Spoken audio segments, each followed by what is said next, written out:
Hidden in the shadows of Central America's most violent streets, a gang just as ruthless as MS-13 has spread fear across entire communities.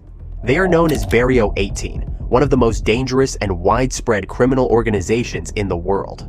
Originally formed in Los Angeles, this gang has transformed into a brutal force, controlling entire neighborhoods through extortion, drug trafficking, and bloodshed. Their battles with MS-13 have turned cities into war zones, leaving behind a trail of destruction.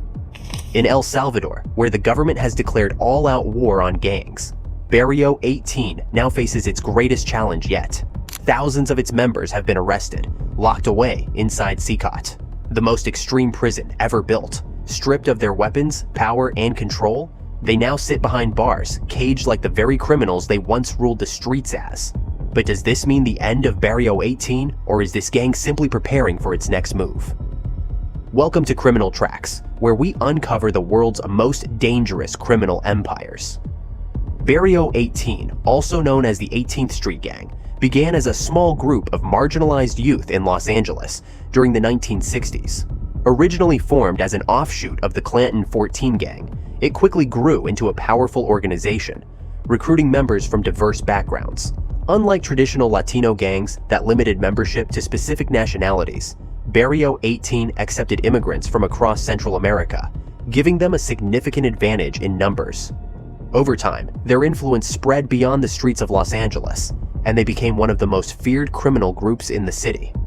As their reputation for violence grew, so did their conflicts with rival gangs, particularly MS-13. The battles between these two groups escalated, leading to brutal killings and neighborhood takeovers. During the 1980s and 1990s, as gang violence surged in Los Angeles, the US government responded with mass deportations. Thousands of convicted criminals, including many Barrio 18 members, were sent back to Central America. But instead of ending the gang's influence, these deportations had the opposite effect. Many of these gang members arrived in countries struggling with poverty, weak law enforcement, and the aftermath of brutal civil wars. With little government control, they saw an opportunity to rebuild Barrio 18, expanding its reach across El Salvador, Guatemala, and Honduras. Within a few years, what had started as a street gang in Los Angeles had transformed into an international criminal empire. As Barrio 18 spread through Central America, it became even more violent and structured. The gang divided into factions, each controlling different territories, but still operating under the same name. Extortion, drug trafficking, and violent intimidation became the foundation of their power. Businesses were forced to pay for protection. Public transportation was taxed, and communities lived in fear of retribution. Those who refused to cooperate were often murdered in broad daylight, their deaths serving as warnings to others. The Salvadoran government attempted multiple crackdowns, but each effort only seemed to push the gang deeper into the fabric of society. When leaders were arrested, new ones quickly took their place. Prisons, instead of weakening the gang, became training grounds. Inside overcrowded cells, members continued running their operations, recruiting new soldiers and orchestrating crimes from behind bars. With little control over what happened inside these prisons, authorities found themselves unable to stop the gang's expansion. Barrio 18 had become more than just a street gang. It was a highly organized network that controlled entire regions. The Salvadoran government, facing one of the highest murder rates in the world, knew that traditional law enforcement strategies were failing. The gang was too embedded, too well-armed, and too relentless to be stopped by standard policing. Barrio 18 is known for one thing: violence. Their influence stretches across entire cities, turning neighborhoods into battlegrounds where fear and bloodshed dictate daily life. The gang does not simply control its territory, it dominates through intimidation, extortion, and extreme brutality. Businesses, public transportation, and even local markets are all under their grip. If a business refuses to pay the gang's tax, it is not long before its owner is found dead. If a bus driver resists, the entire vehicle may be set on fire with passengers inside as a warning to others. This is not random street crime. It is a calculated system of terror designed to maintain absolute control. The gang thrives on power, and the only way to keep it is through relentless violence. One of Barrio 18's most infamous tactics is its use of public executions. Victims are often murdered in broad daylight, their bodies left in the streets as a warning to anyone who dares to defy the gang. These killings are meant to send a clear message. Loyalty is not optional, and punishment is swift. The gang does not hesitate to use machetes, firearms, or even homemade weapons to eliminate those who betray them. Many of their victims are rival gang members, former allies who have fallen out of favor, or innocent civilians caught in the crossfire. Some are tortured before being killed, their deaths filmed and shared within the gang as proof of dominance. The war between Barrio 18 and MS-13 has made places like El Salvador, Guatemala, and Honduras some of the most violent regions in the world. These two gangs have waged a brutal conflict for decades, each trying to outmatch the other in levels of savagery. Their battles are not just about controlling drug routes or extortion rackets, they are about survival. When an MS-13 member is captured by Barrio 18, death is almost certain, and it is rarely quick. In retaliation, MS-13 does the same. These killings go far beyond simple executions. Victims are often dismembered, their bodies dumped in remote locations, or displayed publicly to terrorize their enemies. Entire communities live in fear, knowing that a single wrong move could result in their deaths. Beyond their war with MS-13, Barrio 18 is deeply involved in human trafficking. Women and young girls are often kidnapped, forced into prostitution, or used as bargaining tools in gang negotiations. Many of them never escape. Those who try to resist are beaten, tortured, or killed. The gang's control over certain territories means that police intervention is rare, and victims have nowhere to turn. They also exploit minors, recruiting children as young as 12 to act as lookouts, couriers, or even assassins. These young recruits are trained to kill without hesitation, knowing that failure means their own death. Once they are in, there is no way out. Inside the prisons, Barrio 18 operates with the same level of brutality. Inmates continue to run gang operations from behind bars, using smuggled phones and corrupt officials to communicate orders. These prisons, meant to contain criminals, have instead become headquarters for gang activity. Leaders issue commands, orchestrate assassinations, and coordinate extortion from their cells. Guards have little power to stop them, as any attempt to interfere could lead to deadly riots. When rival gang members end up in the same prison, the results are often catastrophic. Entire cell blocks turn into killing grounds, with makeshift weapons used to settle old grudges. The level of violence within these prisons is so extreme that even hardened criminals fear being sent there. Barrio 18 also has a strong presence outside of Central America. In cities across the United States, particularly in Los Angeles, Washington, D.C., and New York, the gang continues to engage in drug trafficking, violent assaults, and organized crime. Despite efforts by law enforcement to crack down on their operations, Barrio 18 remains highly adaptable. Members use coded language, encrypted communication, and hidden networks to avoid detection. Their ability to recruit new members, even while in hiding, has made them one of the most resilient gangs in the world. For many, living in a Barrio 18-controlled neighborhood means living in constant fear. Speaking out against the gang is a death sentence. Witnesses who cooperate with the police are hunted down, often along with their families. Even those who try to escape find themselves pursued, as the gang's reach extends far beyond borders. The law is often powerless against them, as intimidation keeps entire communities silent. Police officers, judges, and government officials have been targeted, some assassinated in broad daylight to send a message that no one is beyond the gang's influence. Barrio 18's crimes go beyond what is reported in the news. They have built an empire based on fear, one that continues to thrive despite government efforts to dismantle it. Their violence is not just a tool, it is their identity. Their loyalty is earned through blood, and their power is maintained through terror. Even as governments wage war against them, the question remains whether this level of brutality can ever truly be stopped. Inside CECOT, El Salvador's most extreme prison, thousands of Barrio 18 members are now locked away, stripped of their power, their weapons, and the lives they once ruled. The Salvadoran government's massive crackdown has led to the mass incarceration of gang members, forcing them into a facility designed to break them completely.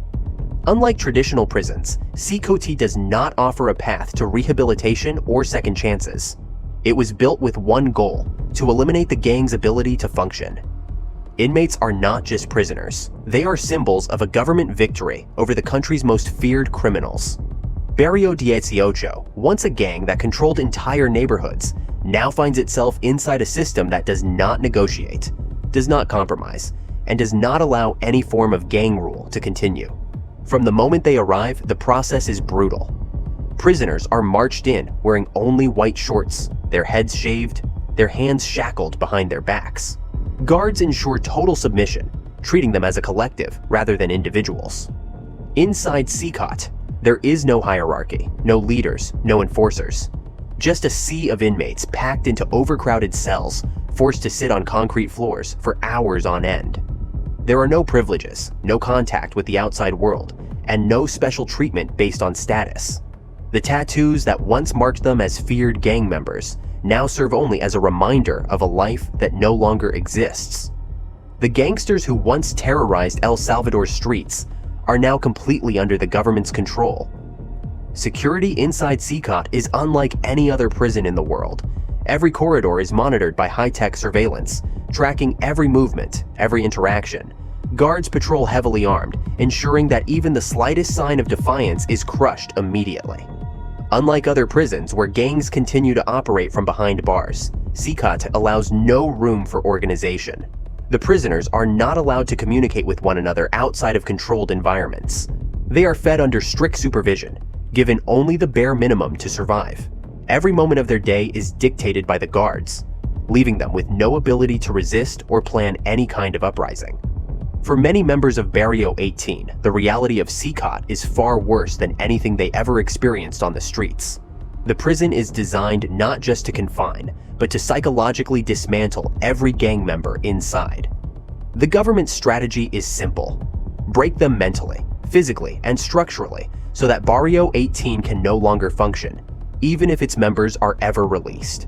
Without access to the outside world, without the ability to control their territories, the gang's power is rapidly disintegrating. The fear that once made them untouchable has now been reversed. Inside CECOT, they are no longer the ones in charge, but not all prisoners are willing to accept their fate quietly. Even inside CECOT, some still cling to the last remnants of their gang identity. The tattoos covering their bodies serve as constant reminders of the oaths they swore. Some still believe that one day the gang will rise again, and that this prison is only a temporary setback. But belief alone is not enough. Without communication, leadership, or resources, Barrio 18 is slowly deteriorating from within. The once feared gangsters now live under constant surveillance, their existence reduced to routine and isolation. The very strategies they once used to control the streets, fear, discipline, and structure, are now being used against them. El Salvador's government views CECOT as the ultimate solution to the gang problem.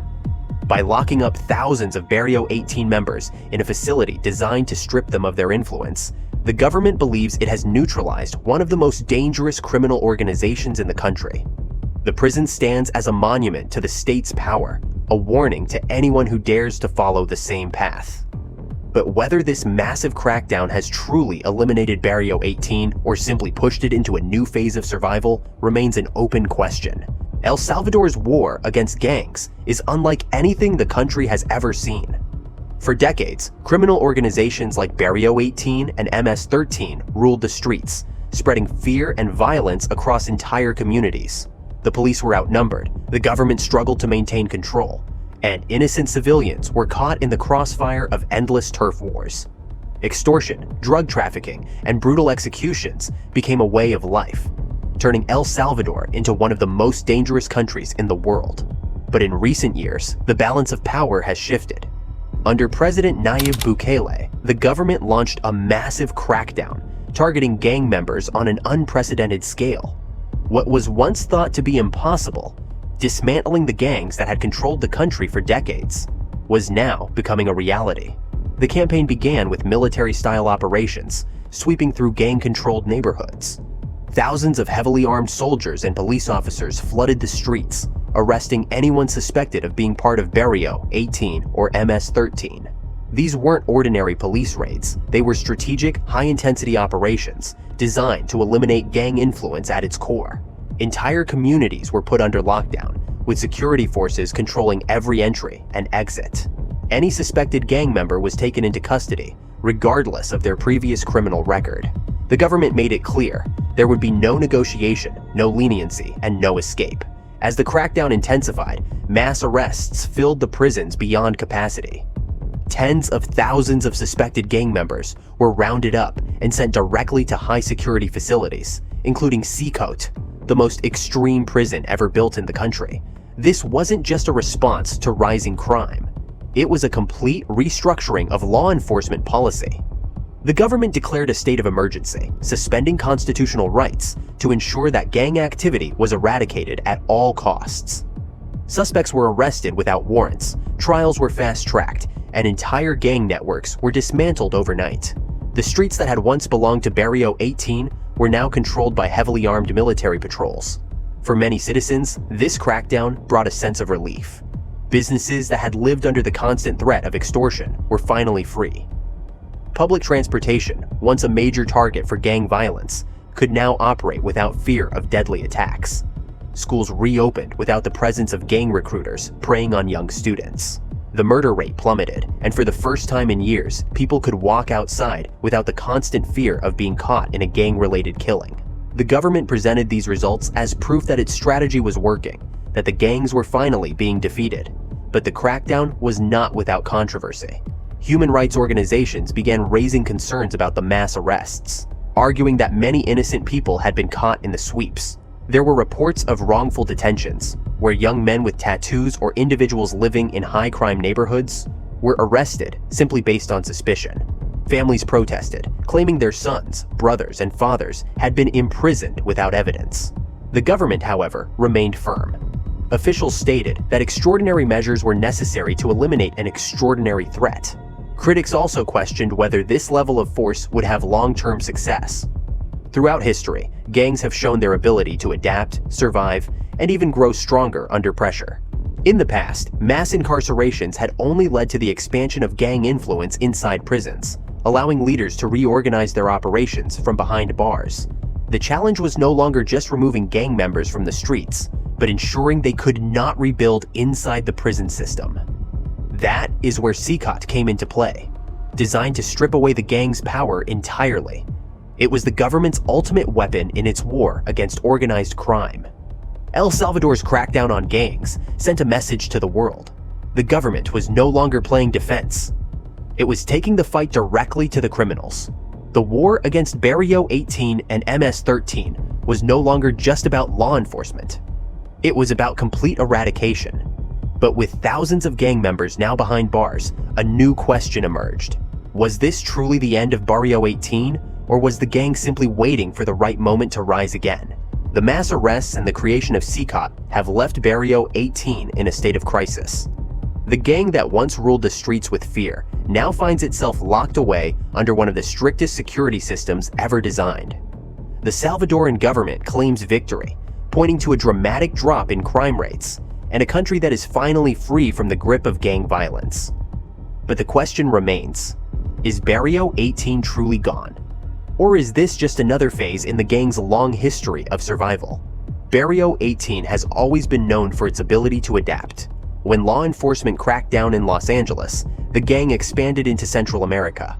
When members were deported, they built new power structures in countries with weaker governments. When rival gangs tried to eliminate them, they grew even more violent and strategic. Their history is one of constant evolution, finding ways to operate even in the harshest conditions. Now, with thousands of members locked up, the gang faces one of its greatest challenges yet. But history has shown that prisons do not always kill gangs. In some cases, they make them stronger. Inside CECOT, Barrio 18 members are completely cut off from the outside world. There are no weapons, no cell phones, and no easy way to communicate with the network they once controlled. The prison is designed to break them physically and mentally, ensuring that they have no way to continue their criminal operations. However, despite the government's strict measures, the gang mentality does not disappear overnight. Many of these men have spent their entire lives inside the structure of Barrio 18. Their loyalty runs deeper than any prison walls, and for some, incarceration is just another battlefield. The gang has survived in prisons before, using coded messages, legal loopholes, and connections to continue operating even under lockdown. Even outside of El Salvador, Barrio 18 is not completely defeated. The gang still operates in parts of the United States, Mexico, and other Central American countries. While El Salvador's crackdown has severely weakened its presence, it has not eliminated the gang's global footprint. In the past, crackdowns in one country have simply pushed gang activity to another. If the international community does not apply the same level of pressure, Barrio 18 could easily find ways to regroup outside of El Salvador's borders. Another critical factor is the next generation of recruits. For decades, Barrio 18 has thrived on recruiting young people from the poorest neighborhoods, offering them a sense of belonging, protection, and power. The Salvadoran government has taken extreme measures to remove existing gang members, but the real test will be whether they can prevent new ones from taking their place. If economic conditions do not improve, if young people continue to grow up in poverty, and if there are no opportunities for a better life, the risk remains that a new version of Barrio 18 could emerge.